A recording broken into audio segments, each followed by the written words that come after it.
Bonjour à toutes et à tous et bienvenue dans notre série de vidéos Nalios de développement Odoo de 0 à Hero. Aujourd'hui, nous allons voir les différentes manières de redéfinir un champ existant, donc dans un modèle hérité.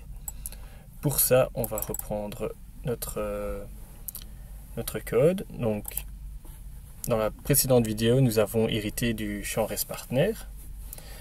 Par rapport à ça, j'ai ajouté ici dans le manifeste le dependency context de cette manière-là. Le module context s'installera automatiquement.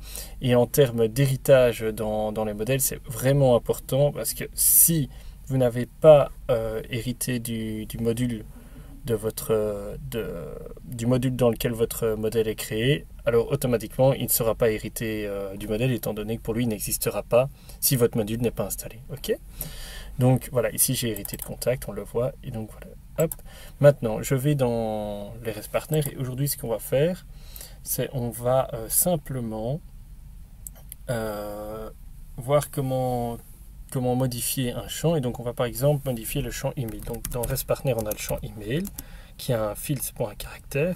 Et nous, on n'a plus envie qu'il soit écrit email, mais on veut qu'il soit écrit adresse email. Donc, on va changer ça. On fait ça. Donc, ici, c'est tout simple. Donc, on reprend le nom du champ de base qu'on veut modifier, on l'écrase en fait et on change ce qu'on veut changer. Ici on veut simplement changer la chaîne de caractères, donc on change la chaîne de caractères, le string on l'appelle adresse email.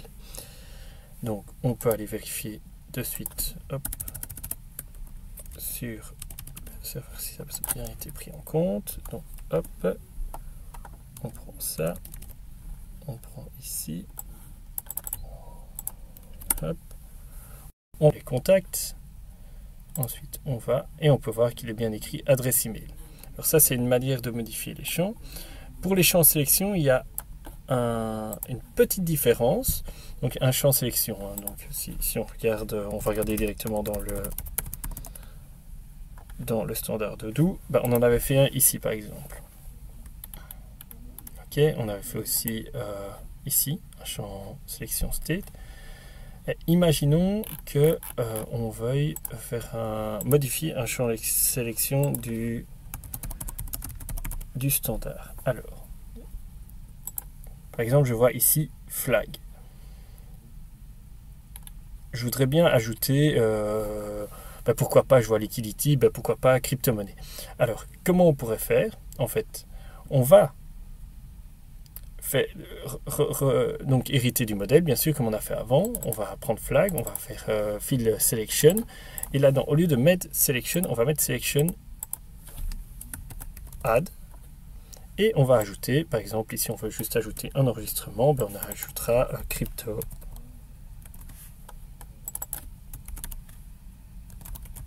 Et donc, voilà. Donc, ça, ce serait une manière de écraser, d'ajouter une valeur au champ sélection flag. Bien sûr, ici, ce serait un inherit, comme on l'a vu dans RESTPartner. Donc, on peut simplement, on va vite aller voir dans le standard à quel endroit ils font ça. Hop. Vous voyez, par exemple, ici, sur le type de RESTPartner, on ajoute une proposition follow-up. Et donc ça permet d'ajouter cette proposition-là. Bien sûr, vous pouvez en ajouter 3 d'un coup si vous avez envie d'ajouter encore second follow-up, etc. Vous pouvez tout à fait le faire ici sans souci. Ok. Donc voilà, c'est la fin de la vidéo. J'espère que ça a été instructif pour vous. Merci de nous avoir suivis et à bientôt pour une nouvelle vidéo. N'hésitez pas à nous suivre sur les réseaux sociaux afin d'être tenu au courant de nos nouveautés.